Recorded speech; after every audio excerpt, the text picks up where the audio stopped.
بسم الله الرحمن الرحيم. هل أتى على الإنسان حين من الدهر لم يكن شيئا مذكورا إنا خلقنا الإنسان من نطفة أمشاج نبتليه فجعلناه سميعا بصيرا إنا هديناه السبيل إما شاكرا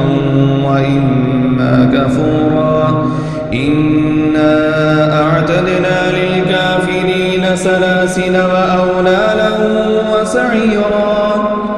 إن الأبرار يشربون من كأس كان مزاجها كافورا عينا يشرب بها عباد الله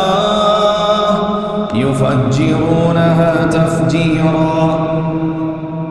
يوفون بالنذر ويخافون يوما كان شره مستطيرا ويطعمون الطعام على حبه مسكينا ويتيما وأسيرا إنما نطعمكم لوجه الله لا نريد منكم جزاء ولا شكورا إنا نخاف من ربنا يوما عبوسا قمطريرا فوقاهم الله شر ذلك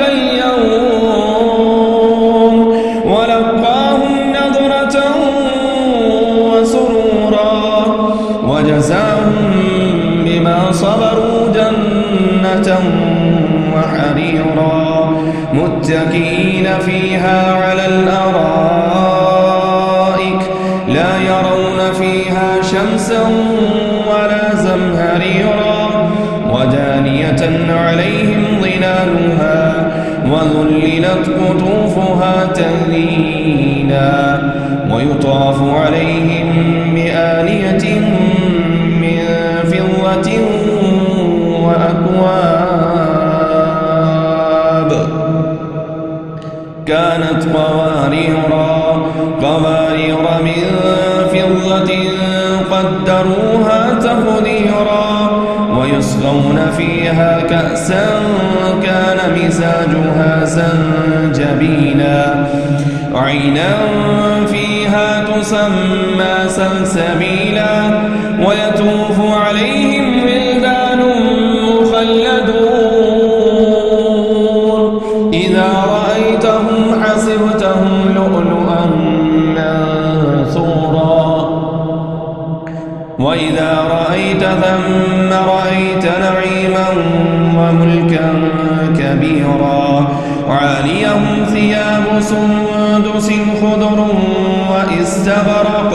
وحلوا أساور من فضة وسقاهم ربهم شرابا طهورا إن هذا كان لكم جزاء وكان سعيكم مشكورا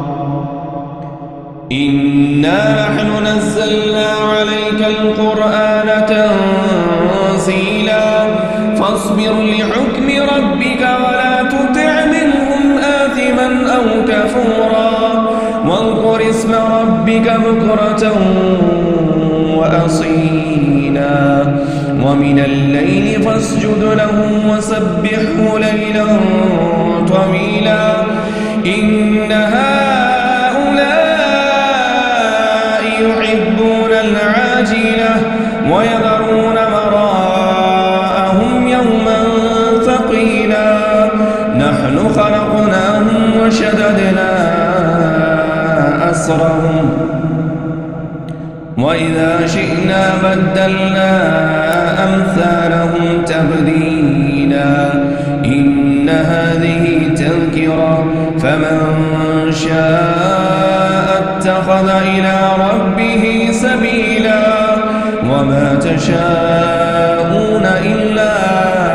أن يشاء الله إن الله كان عليما أليما يدخل من يشاء في رحمته والظالمين أعد لهم